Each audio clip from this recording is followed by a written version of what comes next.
अस्सलाम वालेकुम, नमस्कार, आदाब। मैं हूँ आज आपके साथ फिर लाइव जुड़ा हूँ और मेरे साथ हैं लोक समाज पार्टी के राष्ट्रीय अध्यक्ष श्री गौरीशंकर शर्मा जी। शर्मा जी, स्वागत है जी आपका। नमस्कार। शर्मा जी, आज 6 दिसंबर 2024 है और बाबा साहब डॉक्टर भीमराव अम्बेडकर की पुण्यतिथि है। क्या कहना चाहते हैं, कब उनका देहांत हुआ, कब पैदा हुए और देखिए संविधान लिखा उन्होंने, क्या दलितों के लिए लिखा, ये सब समाज के लिए लिखा? क्योंकि संविधान पर देश चलता हुआ नहीं दिख रहा है। देखिए डॉक्टर भीमराव अंबेडकर का जन्म 14 अप्रैल 1891 में हुआ था और अंतिम सांस वो जो है 6 दिसंबर 1956 में लिए और उसके पहले 14 अक्टूबर 1956 को हजारों की संख्या में बल्कि लाखों की संख्या में अपने आप को हिंदू से बौद्ध धर्म में कन्वर्ट कर लिया था उस लोगों के साथ। उनका जो पीड़ा जो उन्होंने झेला बचपन में और बल्कि जो बैरिस्ट्री पास करके आए, बहुत सारी डिग्री लेकर आए और राजनीति में जब यहाँ पर भारत में हुए तब भी वे भेदभाव का शिकार हुए। उनकी योग्यता का रिस्पेक्ट भारत के तत्कालीन पार्टी सत्ता में जो रही कांग्रेस ने रिस्पेक्ट नहीं किया। उसमें जो है जब वो पढ़ने जाते थे तो समझ लीजिए कि उनको स्कूल के अंदर कमरे के अंदर नहीं बैठने दिया जाता था और उनको बाहर बैठा दिया जाता था। पानी पीने के लिए उनके अलग घड़ा की व्यवस्था होती थी। ये तो उनका भाग्य था, कुदरत का करिश्मा कह लीजिए कि गुजरात के अपना एक गायकवाड़ के राजा थे, उनकी निगाह उस पर पड़ी, उन्होंने उनके पढ़ने की व्यवस्था अपना किए। ये एक बड़े मज़े की बात है कि भारत जैसा देश जहाँ पर सदियों दर सदियों पीढ़ी दर पीढ़ी ऊंच नीच धर्म संप्रदाय का भेदभाव चला आ रहा है और आज भी आज़ादी के 75 साल खत्म हो गया, यहाँ पर भी वो पूर्ण रूप से समाप्त नहीं हुआ। तो वो जब यहाँ से विदेश पढ़ने गए तो विदेश में खास करके कोलंबिया यूनिवर्सिटी अमेरिका में किसी भी टीचर, लेक्चरर, प्रोफेसर, किसी भी व्यक्ति ने उनके साथ भेदभाव की कोई बात नहीं किया। और यहाँ तक कि भी एक उनको कहानी आती है कि जब वो विदेश से पढ़कर आए तो रास्ते में कोई बैलगाड़ी थी, वो चल रहे थे, ये अपना पहनावा अच्छा था तो उसको देख करके वो बैठा लिए और बैठा लिए तो चलते रहे। फिर वो पूछे भैया कौन गांव से जाओगे, कहाँ कैसे, तो बताए। तो जब उन्होंने बताया कि मैं अपने पिताजी का गांव में बताए, तब उस व्यक्ति ने उनको बैलगाड़ी से उतार दिया था। तो जिस तरह से महात्मा गांधी को अपना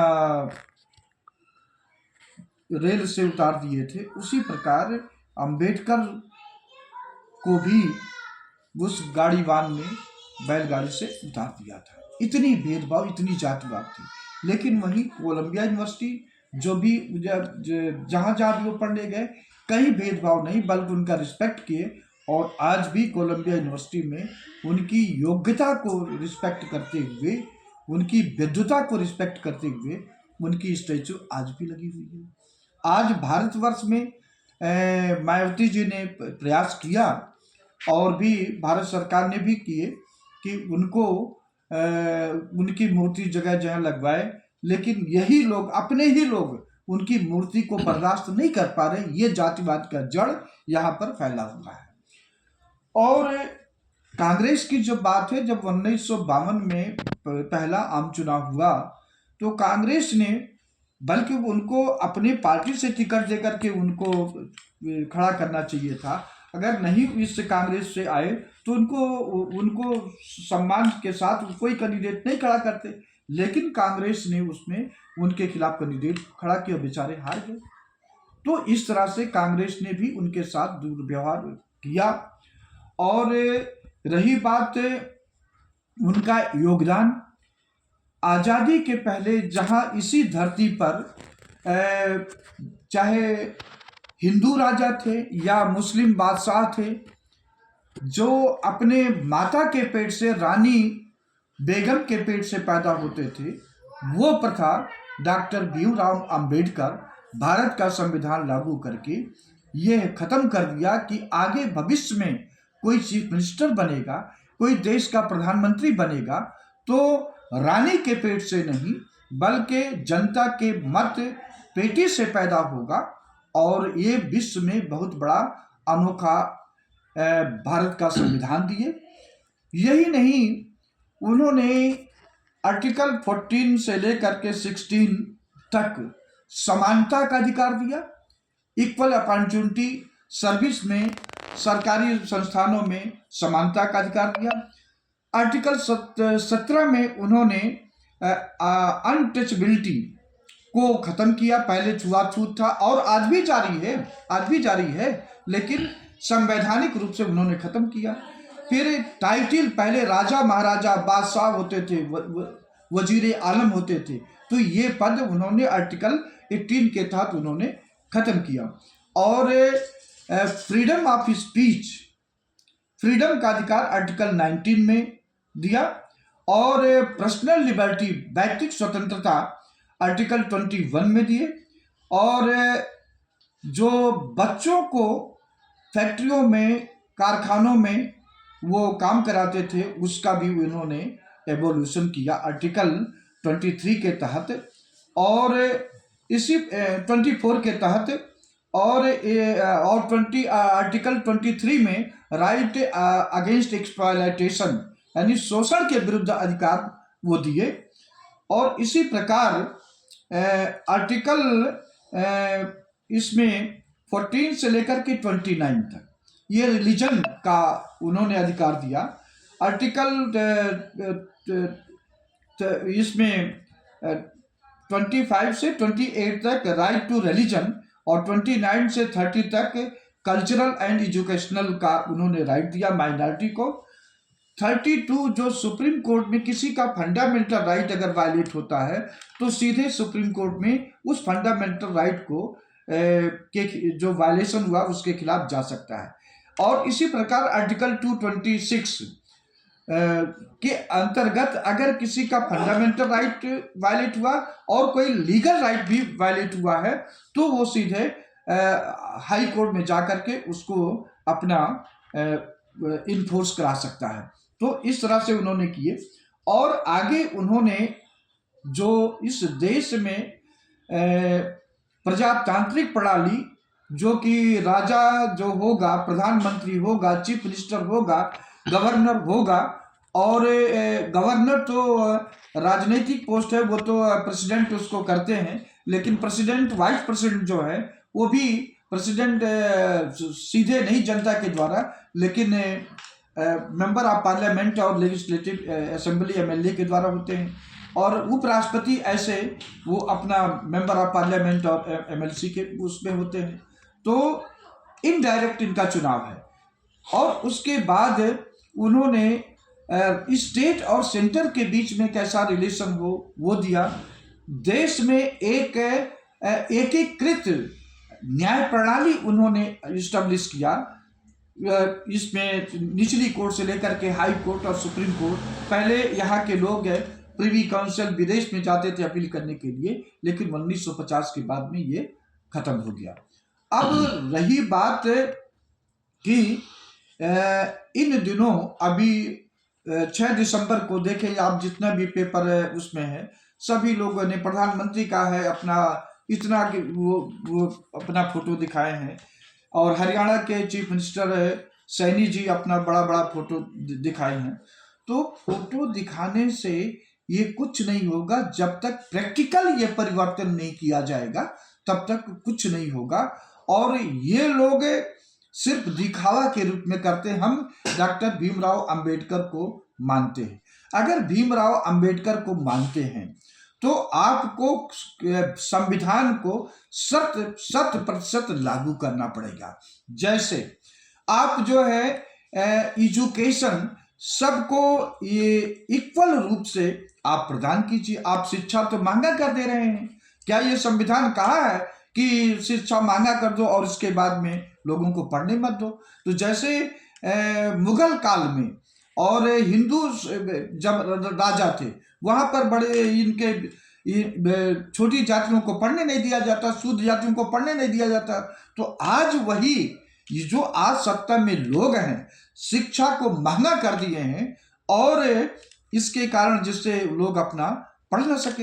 हरियाणा में तो ऐसा भी सुनने में आ रहा है कि जो कोई सरकारी स्कूल में पढ़ेगा वो 500 रुपया फीस देगा और जो प्राइवेट में पढ़ेगा सर उसमें तो 1100 रुपया सरकार उसको अपनी तरफ से देगी। तो उनका इरादा ये है कि इस तरह से हो करके जब सरकारी स्कूल में छात्र नहीं रहेंगे तो उसको बंद कर देंगे और पूरा जब प्राइवेट हो जाएगा तो फीस आसमान पर पहुंचा देंगे। जैसे आज पूरा देख रहे महंगाई, तो गरीब का बच्चा नहीं पढ़ पाएगा। ये भारतीय जनता पार्टी और कांग्रेस जो आम आदमी पार्टी उनकी सबकी यही है। कभी भी इन्होंने इस डायरेक्शन में नहीं किया कि पूरे देश में फ्री एंड कंपल्सरी एजुकेशन 12 तक कर दे और ये जो है अपना जो हायर एजुकेशन है उसको सस्ता करे। तो किसी ने भी इसके लिए आवाज नहीं उठाया। अब इसके बाद में संविधान में ये व्यवस्था है कि पब्लिक के सर्विस में जो ओबीसी एससी एसटी हैं उनको आप 50% आरक्षण देंगे मंडल कमीशन के हिसाब को लेकर के। अब उसमें 10% EVWS इकोनॉमिक वीकली उसके सेक्शन का है फॉरवर्ड को दिया गया। तो जब लिमिट क्रॉस हो गया है तो आप जब हर चीज प्राइवेट में कर देंगे तो जब प्राइवेट कर देंगे तो सरकारी संपत्ति रहेगी नहीं। तो जब सरकारी संपत्ति नहीं रहेगी तो आरक्षण कहाँ से मिलेगा, लोगों को सरकारी नौकरी कहाँ मिलेगा? तो ये डॉक्टर भीमराव अंबेडकर इस संविधान में कहीं नहीं लिखे हैं कि आप लोगों का जो है नौकरी छीनो निजीकरण ठेकेदारी के माध्यम से। और इसी प्रकार आप इन्होंने लेटरल एंट्री सिस्टम की चालू कर दिया है। उसका विरोध हुआ तो इधर थोड़ा रुक गए हैं। लेटरल एंट्री सिस्टम में सीधे IAS अफसर सेक्रेटरी जो अगर आज कोई IAS प्रॉपर में सेलेक्ट होता है तो वो 15-20 साल के बाद जा करके कहीं उसका नंबर आएगा। जब वो सिफारिश करेगा तो सेक्रेटरी बनेगा, नहीं तो अन्य विभाग में उसको डाल देंगे, क्योंकि ये पॉलिसी में कर पद होता है। लेकिन ये भारतीय जनता पार्टी RSS के कहने पर RSS के जो समर्थक हैं उनको प्राइवेट कंपनियों से वो अपना सेक्रेटरी सीधे बनाने का प्रयास किया। तो इस तरह से ये संविधान का उल्लंघन हो रहा है। और ऐसे ही आप देश के वाइस चांसलर का पद दीजिए, सिर्फ 3 जातियों के लिए रिजर्व कर दिया गया है। कोई दलित ओबीसी आदिवासी उसमें वाइस चांसलर नहीं बन सकते हैं। गवर्नर का पद ऐसे कर दिया गया। और 1993 से सुप्रीम कोर्ट ने बड़े चालाकी के साथ ये अपना कोलिजियम व्यवस्था इस्टेब्लिश कर दिया। तो इसमें एग्जीक्यूटिव यानी सरकार जो चलाने वाले लोग हैं और सुप्रीम कोर्ट की एक गहरा संबंध है इस कोलिजियम व्यवस्था के खिलाफ को लेकर के कि कोलिजियम व्यवस्था रहेगी तो इसमें जो है आरक्षण लागू नहीं होगा। वो उनका सुप्रीम कोर्ट के पास सीनियर मोस्ट जज करते हैं। तो उसमें भी देखा जाए तो जो बहुत बड़ी आबादी है उनके लिए सुप्रीम कोर्ट और ये भारत सरकार के चलाने वाले कभी कांग्रेस कभी आज भारतीय जनता पार्टी है, सबकी मिली भगत से ये बहुत बड़ी आबादी के एडवोकेट को उनके जो सेशन कोर्ट में जज हैं उनको हाई कोर्ट के लिए दरवाजा लगभग बंद कर दिए कि आप नहीं बन सकते हो। अब थोड़ा इधर आवाज उठाए इक्का दुक्का लोगों को कर दे रहे हैं। तो इस तरह से बहुत बड़ा भेदभाव है आज भी संविधान के। डॉक्टर भीमराव अंबेडकर कहे थे अपने अंतिम समय में कि संविधान किसी भी देश का कितना ही बढ़िया क्यों ना हो, अगर उसको लागू करने वालों की नीयत खराब है तो वो संविधान विफल हो जाएगा। आज चाहे कांग्रेस की शासन रही हो, आज भारतीय जनता पार्टी की शासन रही हो, स्टेट में अन्य पार्टियों की शासन है, सभी लोगों ने कांग्रेस इस भारतीय संविधान को विफल करने का प्रयास किया। हाँ, जब आवाज उठती है तो थोड़ा वो साइलेंट हो जाते हैं। अदरवाइज उनका सीधा मकसद है कि इस देश में वर्णवादी व्यवस्था आप चालू करो। जी मेरा सवाल था कि जब बाबा साहब भीमराव अम्बेडकर ने अपना आंदोलन किया जी तब मुस्लिम समाज ने उनका भरपूर साथ दिया। यस जैसे ज़मीन को लेकर एक नमक आंदोलन जब उन्होंने किया था तब उसमें मुस्लिम समाज ने अपनी ज़मीन दी थी कि आंदोलन करने के लिए उनको ज़मीन भी छीन ली गई थी जो उन्होंने ऐसे ही। मगर आज मुस्लिम समाज ने बहुत भरपूर उनका साथ दिया। मगर मुस्लिम समाज को आज दलित समाज ये समझता है कि मुस्लिम समाज हमारा दुश्मन है। देखिए, नमक आंदोलन तो महात्मा गांधी ने चालू किया था। जी तो उसमें जो इनका अंबेडकर साहब का जो है, इन्होंने इस पिछड़े लोगों को, दलित लोगों को, माइनॉरिटी को अपलिफ्ट करने के लिए अपना जीवन त्याग दिया, पूरा लगा दिया। और यही नहीं, ऐसा उन्होंने कुछ भी भेदभाव नहीं किया फॉरवर्ड के लिए कि उनके साथ कोई अन्याय हो, उनका भी राइट बैलेंस करके रखे। अब रही बात, इस देश में एक धार्मिक उन्माद पैदा कर दिया गया है, खास करके भारतीय जनता पार्टी जो रिलीजियस पार्टी मानी जाती है, सेकुलर पार्टी नहीं मानी जाती है, क्योंकि इस पार्टी का कोई संविधान को लेकर, सेकुलरिज्म को लेकर के, सोशलिज्म को लेकर के कोई एजेंडा नहीं है। सिर्फ इनको यह है कि इस देश में धार्मिक उन्माद करो और लोगों को ऐसा बरगला दो ताकि ये अपने अधिकार के प्रति सचेत ना हो रहे और इसी में आ जाए। इसीलिए आज पूरे देश में आप देखिए 2 वर्गों में बट गया है। जो योगी जैसे लोग हैं तो वो कहते हैं बटोगे तो कटेंगे, प्रधानमंत्री कहते हैं एक रहोगे तो सेफ रहोगे। आप ये सीएम होकर के, प्रधानमंत्री होकर के इस तरह का शोभा नहीं देना चाहिए, नहीं शोभा देता है। और हमारे जैसा प्रेसिडेंट होता तो प्रधानमंत्री और योगी जैसे लोगों को तुरंत बर्खास्त कर देते, इस सत्ता पे नहीं रहने देते इनकी इस तरह से व्यवहार से। और रही बात अभी धार्मिक यात्रा, जो कोई शास्त्री जी हैं वो चला रहे हैं, ये भाजपा के इशारे पर ही काम कर रहे हैं, क्योंकि भाजपा समझ चुकी है कि हमारा जो धीरे धीरे जनाधार है अब खिसकने लगा है। मीडिया तुम्हारी है, छपवा दो कुछ भी वो करें, लेकिन इनका खिसकने लगा है। तो ये धर्म यात्रा, ये धीरेन्द्र शास्त्री ये शिक्षा यात्रा क्यों नहीं चालू किए, बेरोजगार यात्रा क्यों नहीं चालू किए, महंगाई के खिलाफ यात्रा क्यों नहीं चालू किए?